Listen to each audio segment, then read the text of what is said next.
Max, it's a kind of secret. People say, why did you get that? And we say, no reason. All the 20 special children have their tattoos except for me and myself. No, for my except for myself and my sister, because my mum isn't a member of the cult. Now, no. That's one of the things we always do, you know, just as part of that bond, is whenever you get tattoos like that, it's something that both of you carry with you through the rest of your life, and it's really meaningful. You mark the moment, you celebrate the moment, you know. That means quite a lot to me. Is it like a tribal thing, or? Sorta. It's, Probably, yeah. Yeah, you could say that. Crowley taught that by accessing alternate universes through sodomy, especially of young boys, you can use that energy through this child to live forever. This is a deception. Satan is deceiving these people to draw them into all kinds of profound evil. Another amazing man in Johnny's life, Hunter S. Thompson. Johnny became friends with Thompson before he filmed Fear and Loathing in Las Vegas. It was a friendship that endured for years. Your doctor is what? What area, what discipline are you a doctor in of? Hunter got his doctorate degree from the Universal Life Church.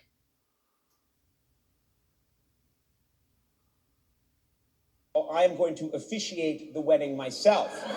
By the power vested in me by the state of New York and the Universal Life Church Monastery. So explain to the uninitiated who Hunter Thompson was. That's the one thing I fear is dying.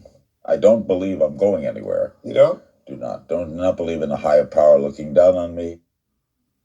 They don't want to admit God created the world because that means there's a coming judgment. What is a typical day like for you out there? You still have a home in Colorado, don't you? Yeah. Yeah, what do you do out there? What kind of things going on for you? I like to kill. And when you say kill, you're talking about what, neighbors? What,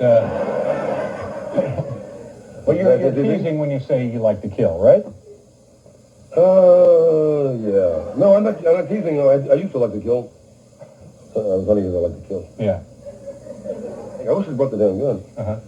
State of the art killing machine. Killing machine, yeah. Well, we don't like guns. Those guns are a killing machine. Yeah. First time you ever met him, there was a sort of scheduled meeting. So when I first met him, first thing he had me do was steal Don Henley's car.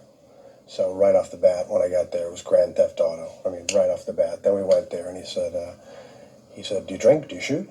And I said, yeah, sure. He goes, well, I've got some things to attend to, a hideous rape case, affidavit, I've got a, hideous rape case, affidavit, I've got a, but do you golf?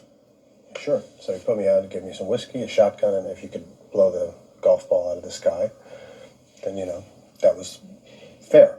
So it was kind of a pitch and putt with shotguns. So that was just immediately. And then as we went on in the evening, we went out to Woody Creek, and there were all these tests to see if you, if you had the right stuff that he would give you. So see, every level you go to, they tell you a different story. And so every step you go up the ladder, everything you've been told before is a lie, and all of a sudden you learn new truth. It was kind of the Hunter Thompson before he found his voice, before he found the avenue for the rage. He was, without question, I think the most important non-fiction writer of the 20th century.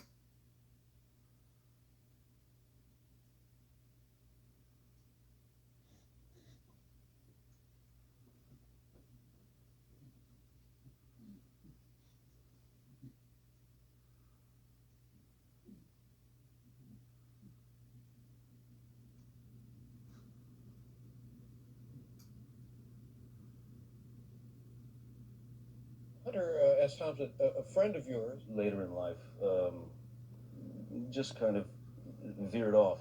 Right. In terms Demons. Do you have faith? Faith in terms of religion, I don't. Religion is not my specialty.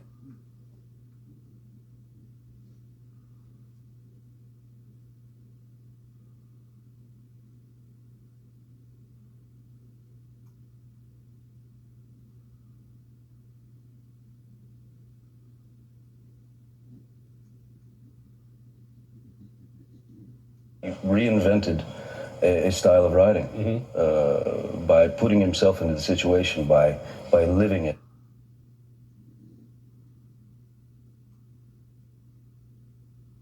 And then they'd cut whatever it was up. What do you mean, whatever it was? Well, it all depends. If it was a certain day in the month, it would be an animal. And other times it would be children.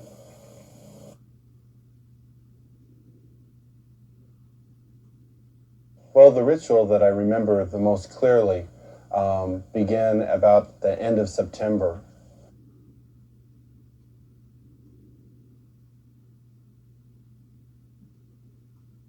It was kind of the Hunter Thompson before he found his voice, before he found the avenue for the rage, you know.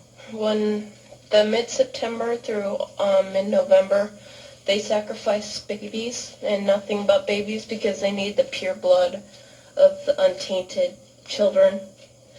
And then at a certain time in mid-September, October, they take them out and they're so... Remember when I told you I could make people get away from me? Like, they'd make the people so numb with curses and stuff, and they'd also drug them up. And then that's how they sacrificed, and they collect the blood and they drink it. And I was really... I didn't understand what it was like. I just can't believe I'm seeing this every year of my life. Thompson put himself inside the story and lived it. He's as original as Ginsberg or Bob Dylan. It's, for me, one of the great heroes. I went to work for somebody in good faith. Yeah. And ended up seeing way more than I ever wanted to or dreamed of. So Hunter Thompson approached you about doing a snuff film? Yep. Okay. He offered me $100,000 to shoot a snuff film, and I wouldn't do it. I did say snuff film. That's where they would actually kill somebody. Okay. And have it on film. They would sell the tape to these wealthy business people for tremendous amounts of money. But anyway, this is what Hunter wrote about himself when he was in Palm Beach. Cruising the beach at dawn in a red Chrysler convertible. Two beautiful lesbians in the front seat beside me. We're on our way to an orgy in a mansion not far from the sea. This mansion where people worshipped the demons. What was it like there? We're on our way to an orgy because I feel a bond with these people that runs deeper and stronger than mere money and orgies and drugs and witchcraft and lesbians and whiskeys. Bestiality is the key to it, I think. I have always loved animals. They are different from us. And their brains are not complex, but their hearts are pure. And there is usually no fat on their bodies, and they will never call the police on you, or take you in front of a judge, or run off and hide your money. Just remember, animals do not hire lawyers. Yes, Hunter, we love you. This is so bizarre that nobody will ever believe you if you told them. And when he died, you blew his ashes. What Hunter wanted was to be blown out of a 150-foot cannon and shot into the stratosphere. I think he knew that I was the only one stupid enough to make that happen, and I did. He came down all over all of us. You know, we were covered in Hunter's ashes.